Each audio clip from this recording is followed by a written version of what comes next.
Hello there guys and welcome, it is Niran here and today it is time for me to welcome you to yet more F1 2016 gameplay, and we're not messing around, we're getting straight into it. We're here in the McLaren as Jenson Button at Abu Dhabi at midnight, at night time on the daytime editor. No sort of changing of the time of day in this race, we're just going straight from night time and under the floodlights, and I have to say these cars do look really nice under the floodlights.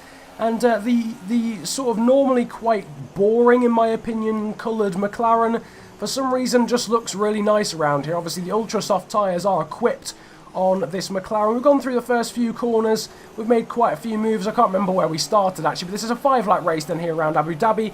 We're up into P13 at the moment. We've managed to pass Fernando Alonso. I think we made 3 positions up from the start of the race, maybe 2, I'm not overly sure on that one. But our next target is the Force India of Nico Hülkenberg, then in front of that is Grosjean, and then it is the 2 Toro Rossos of Sainz and Daniel Kvyat. Going into the second DRS zone, obviously DRS is not enabled though, obviously, because we're only on the first lap of the race. We've got a pretty slow in a straight line McLaren Honda, but we are well in the slipstream of Hülkenberg, and despite the Honda's deficiencies when it comes to straight line speed, we dive up the inside there of Nico Hülkenberg's Force India, and we've dispatched the German, and we're up into P12 as we go on the hunt for some points. We are obviously playing as Jenson Button in the McLaren. Fernando Alonso, our teammate, is currently in P14. Once again looking at the lovely hotel section here in Abu Dhabi, lighting up as we are obviously in the dark at the moment. This track does look really nice at midnight, as it's known on the daytime editor, so or the time of day editor even, which is obviously a new feature implemented by Codemasters this year. But this track looking wonderful as always. Instead of going from dusk to nighttime, just sticking with plain and simple nighttime for this one. Under the floodlights, our next target is Romain Grosjean in that brand spanking new Haas for this season. The Frenchman in P11 on the cusp of some points, but we'll be hoping to rip that dream away from him by taking P11 and then hopefully taking P10 off Carlos Sainz as well. That's the aim on lap 2 of this 5-lap race, and we'll try and get in the slipstream of Romain Grosjean in that Haas. We've gone a little bit wide though there through the hairpin. For those saying that they don't want the racing line on, for all the just normal gameplays that I've uploaded or that I've recorded, sorry, I've got the racing line on for corners only, just as I was adjusting to the game. But when it comes to career mode, sprint mode, all that sort of stuff, it's off by now. I've got used to the game and I don't really require the racing line. But up in front it looks as if there's a big gaggle, a big battle going on. We've got about 5 cars battling. Both of the Williams, both the Toro Rossos, Raikkonen's in the middle, Grosjean's thinking about making some movements, but he's been held up, and we're going to go up the inside of the Haas driver through the chicane, and he tries to stick a front wing in there for some reason, bounces across the curb and then hits us. I feel as if we gave him enough space to party there, realistically. He shouldn't really have gone for the move in the first place, but I think he bounced over those pretty lethal curbs around here. They're very high, the curbs around here. I think he bounced off them, sort of bunny hopped across the curb and then hit our rear right, and that sent him into a spin. So we've got a pretty big gap now back to Hülkenberg and our teammate, who is indicated by the yellow dot on the minimap. So we've got a pretty comfortable gap back to them, so we can just focus on trying to pass Carlos Sainz here, who's in P10. DRS has now been enabled, and it's the 2 Toro Rossos in front of us. Kimi Raikkonen, as I mentioned, in the Ferrari, sort of in the middle of this gaggle. For some reason, he's had a really bad race, actually, so far, and he's got the 2 Williamses in front of him. But again, graphically, this race looking really nice. The reflections looking pretty good. The cars looking absolutely awesome under the floodlights. They've always looked pretty good. I remember even back on 2013 and 2014, the cars always used to look lovely under the floodlights in Singapore. But we're obviously allowed nighttime races in Abu Dhabi and in Bahrain these days, so you'll get to see these wonderful graphics on a more regular basis. We though have got DRS on Carlos Sainz, but he's got DRS on the car in front.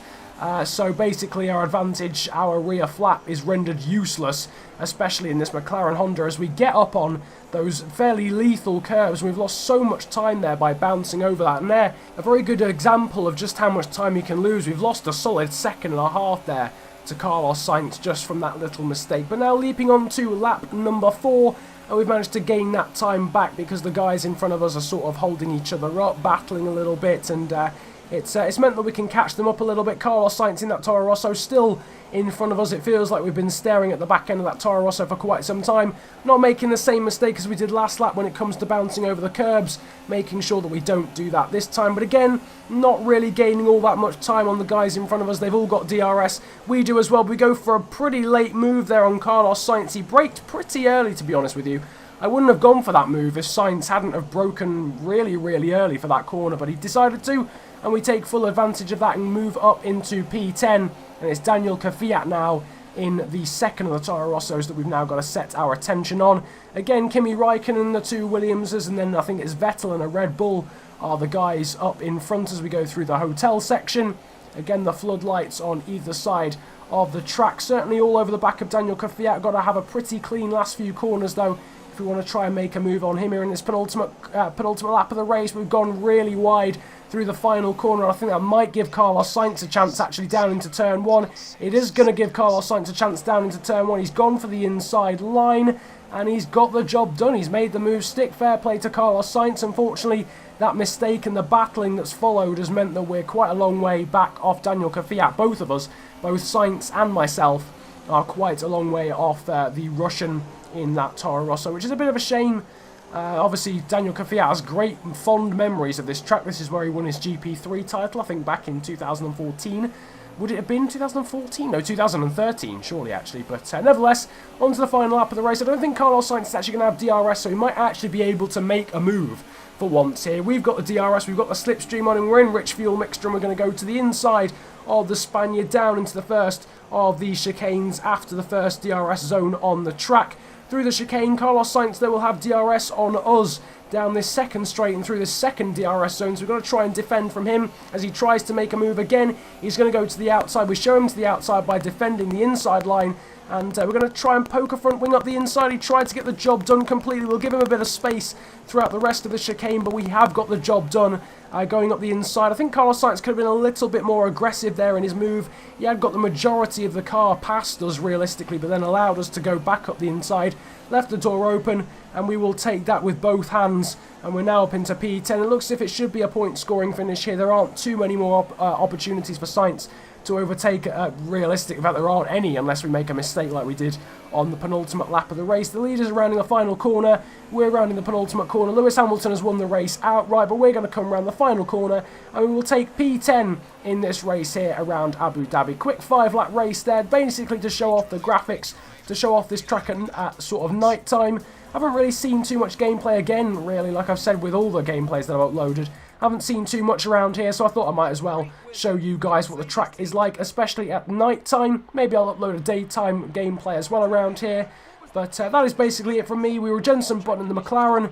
It looked very nice around the track. That's the main factor to bring from this video. And we managed to grab P10. And you saw these sort of AI traits and stuff around this race as well. Again, a little bit too cautious, which is a bit of a shame. But hopefully that is patched, and hopefully the Codemasters generally make them a little bit more aggressive. But that is about it. You can see the podium in the background. If you've enjoyed the video, then feel free to hit the likes button. Subscribe if you're new around here for more F1 2016 content in the future. But have a great day, enjoy yourselves, and goodbye.